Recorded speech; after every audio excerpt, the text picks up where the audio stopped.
My protein is acetylcholinesterase, and the quote-unquote mutation involved with it is serine toxin, also known as snake venom, which binds to the active site of the protein. The normal function of this protein is the breaking down of acetylcholine into acetylcoenzyme A and choline after it has finished signaling instructions to muscle cells or the cholinergic receptor from the nerve cells or the transmitting neuron. Acetylcholinesterase is an enzymatic protein because its purpose is to break down acetylcholine so that it could be reused in the process of the nerve signaling, and it does not get consumed in the process. It is found in the synapse between nerve cells and muscle cells, also known as the neuromuscular junctions of mammals. So when the quote-unquote mutation occurs, acetylcholinesterase becomes less active. The mutation inhibits the protein from being able to do its job of breaking down its assigned neurotransmitter, causing a buildup of that neurotransmitter, which in turn causes the non-stop repetition of the signaling or transmission. The functional groups involved in the serine active site of the protein include a hydroxyl group, carboxyl group, and an amino acid, or an amino group. The properties of the side chain include it being polar. It also is neutral, therefore it is uncharged. Serine is an amino acid on the smaller end size-wise compared to other standard amino acids. It is completely smaller than tyrosine and glutamine, but it is larger than glycine and alanine. Being that serine is uncharged and polar, it is hydrophilic. This means it is water attracting and associates with other hydrophilic side chains. For the quote-unquote mutated version of the side chain, because there is no mutation, rather a functional group attaching itself to serine, and that functional group is a hydroxyl from the serine toxin. Serine is a polar molecule with both positive and negative charges. Serine is uncharged, and it is larger in size compared to individual amino acids like serine, because it is a larger and more complex chemical compound. There are no differences regarding interactions between the side chains or interactions the side chains can participate in. The serine only really inhibits what can be done to the process by affecting the enzymatic protein. Serine, snake venom, inhibits the function of acetylcholinesterase by binding to the serine active site and preventing it from carrying out its normal function. This in turn leads to an accumulation of acetylcholine and an overstimulation of the nervous system because the acetylcholinesterase isn't ending transmission, so what's being transmitted is being repeated nonstop.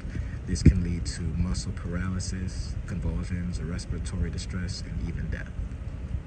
So my model does not get into the specific chemical details regarding the inhibitor serine and its blockage at the serine active site, but I will demonstrate the process. So here the scissors represent acetylcholinesterase, and one side of the scissor is the anionic site, and the other side is the serine site. So anionic site, serine site.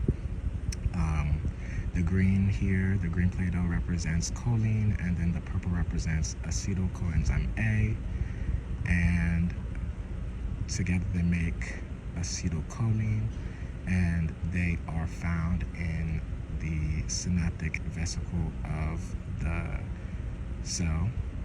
So this is the axon terminal, this is the axon of the nerve cell, and this is the nerve cell itself. So What it does, what acetylcholinesterase does is it will, as acetylcholine goes down, as a nerve impulse is sent through the nerve cell and acetylcholine is sent down into the synapse, it attaches itself to the receiving cell and transmission occurs. Once transmission ends, acetylcholinesterase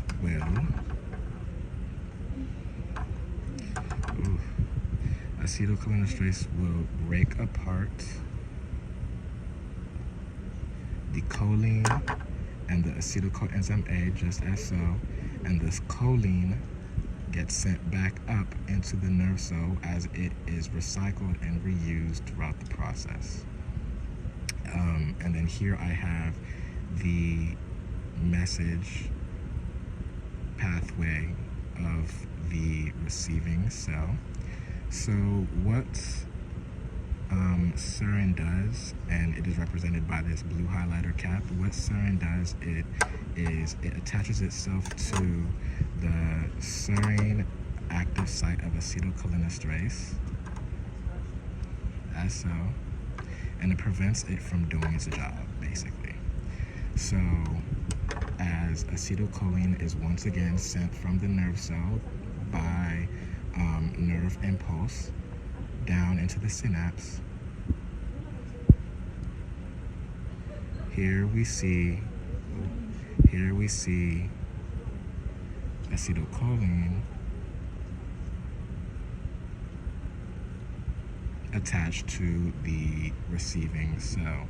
But because of the inhibition of the enzymatic protein acetylcholinesterase, it is not able to cut down and break down acetylcholine. So what happens is when there is too much